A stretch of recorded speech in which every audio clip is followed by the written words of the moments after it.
Let me take you through a few things. The first topic, false positives and false negatives, is a crucial concept in hypothesis testing and decision making. In any system where decisions are made based on data, errors can occur. A false positive happens when a system incorrectly identifies an event that did not actually occur, while a false negative occurs when the system fails to detect an event that did happen. Consider a cybersecurity system that detects malware in a network.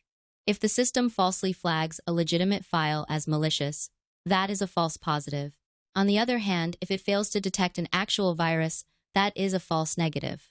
In different situations, minimizing one type of error might be more critical than the other. A medical diagnostic system, for instance, would prioritize minimizing false negatives because failing to detect a disease could have severe consequences. In contrast, an email spam filter might prefer to reduce false positives to ensure that important emails are not mistakenly sent to the spam folder. Understanding the trade-off between these errors is central to hypothesis testing, where we determine the statistical significance of results and choose acceptable error rates depending on the problem's context. Another vital concept is understanding which distribution a dataset follows and how to apply it. In statistical analysis, different probability distributions model various types of data, and recognizing the correct distribution is key to making accurate predictions. For example, a software company analyzing the time between user requests on a server might find that the data follows an exponential distribution, which is common in modeling waiting times. Alternatively, test scores from a large number of students often follow a normal distribution, characterized by its bell-shaped curve. Applying the wrong distribution can lead to incorrect conclusions. In a machine learning context, if an algorithm assumes that data is normally distributed when it is actually skewed, predictions can become highly inaccurate. To determine the right distribution, one might use visualization techniques such as histograms or formal statistical tests like the Kolmogorov-Smirnov test. Once the distribution is identified, appropriate models and calculations can be applied to optimize performance.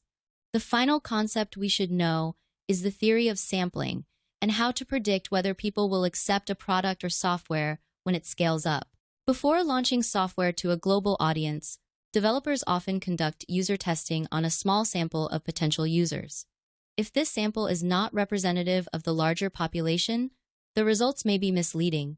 Suppose a new application is tested only among university students, but the intended audience includes both young professionals and older users. If the testing group has specific behaviors or preferences that do not reflect the entire market, the software might fail upon full release. This is where statistical sampling techniques such as stratified sampling or random sampling become essential. By ensuring that all key demographics are proportionally represented in the test group, developers can gain a more accurate understanding of how their software will perform at scale. Additionally, concepts like margin of error and confidence intervals help determine how reliable the test results are in predicting broader adoption.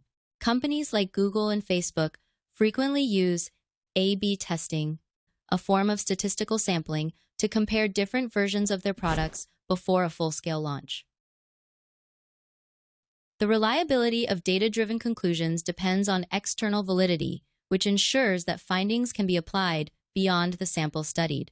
Contrary to a common misconception, external validity does not merely confirm whether an estimate is biased. It assesses the generalizability of results. This is crucial in observational study designs, where data is collected without direct intervention. In case studies, for instance, researchers focus on a specific subject or scenario, drawing insights without manipulating variables. Such an approach is distinct from experimental designs, where variables are carefully controlled to establish cause and effect relationships.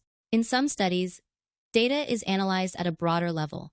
Ecological studies exemplify this by treating entire groups as units of analysis rather than individuals. This macro perspective can sometimes lead to ecological fallacy, where conclusions drawn about a group might not hold true for each individual within it. Variables form the backbone of any dataset. Some, like age and height, are numerical, while others, such as gender, are categorical. Among numerical variables, further distinctions exist. Ordinal variables possess a meaningful order, like rankings in a competition, while discrete numeric variables take only whole numbers, such as the count of students in a classroom.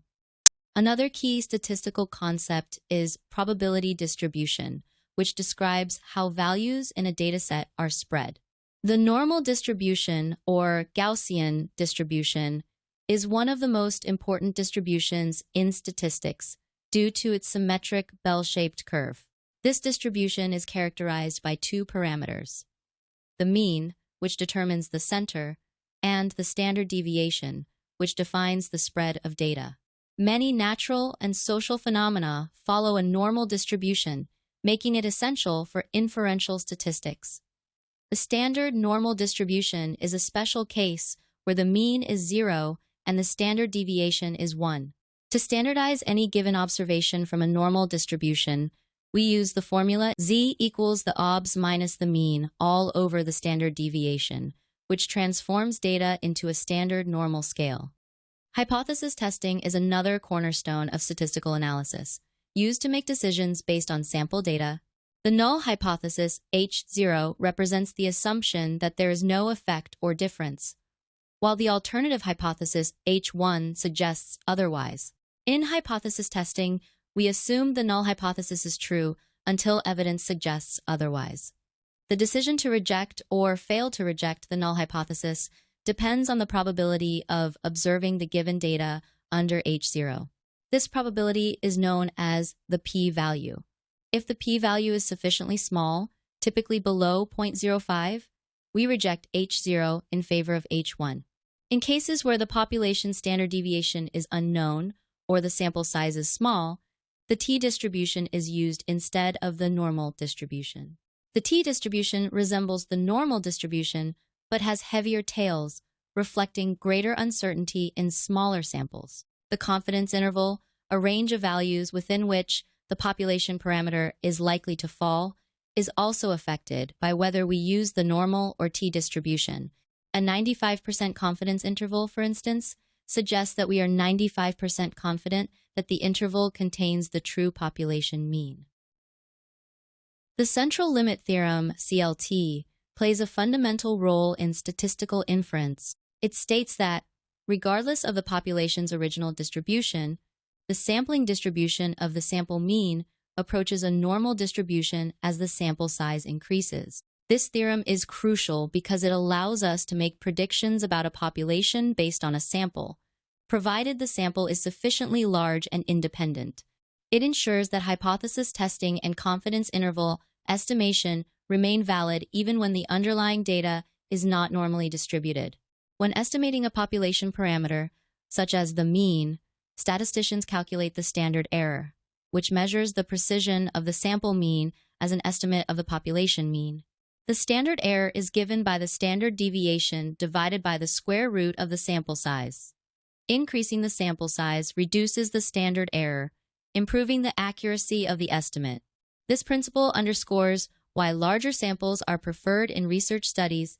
They yield more reliable results by minimizing the margin of error. Bias is another critical issue in statistical analysis. Bias occurs when a sample is not representative of the full population, leading to systematic errors in measurement. A biased sample can produce misleading conclusions, making random sampling techniques essential for reducing bias. By using unbiased sampling methods, statisticians ensure that their results accurately reflect the characteristics of the entire population. Finally, statistical inference relies on the ability to make generalizations from a sample to a population. Information observed in samples is often inferred to apply to larger populations. This process underpins many fields, from medical research to economics, where data-driven decisions are based on statistical modeling. A crucial concept in statistics is standard deviation, which quantifies how much data deviates from the mean. The formula for standard deviation includes a correction for bias, ensuring that sample-based estimates remain accurate. Related to this, variance measures the average squared deviation, offering another perspective on data dispersion. Finally, statistical freedom plays a role in variance calculations. The term degree of freedom refers to the number of values that can vary within a calculation. Understanding this concept ensures proper data interpretation, especially when analyzing distributions like income, which often exhibit positive skewness, meaning a small number of individuals have significantly higher values compared to the majority. When calculating variance for a sample rather than the entire population, we divide by n1 in the denominator instead of n. This adjustment, known as Bessel's correction, ensures that the sample variance remains an unbiased estimator of the true population variance. Without this correction, the variance calculation would systematically underestimate the true variability, leading to inaccurate conclusions. Among measures of central tendency, the mean is the most affected by outliers. This is why robust statistics, such as the median and IQR, are often preferred when extreme values are present. Unlike the standard deviation, which is sensitive to outliers, the IQR remains stable, making it a reliable choice in certain analyses. All right, I've gone through a lot with you, unlike Just Pray. 11 minutes. Anyway, good luck. As the clock strikes 12, a quiet plea, Lord, take my heart and set it free from the weight of yesterday's strife.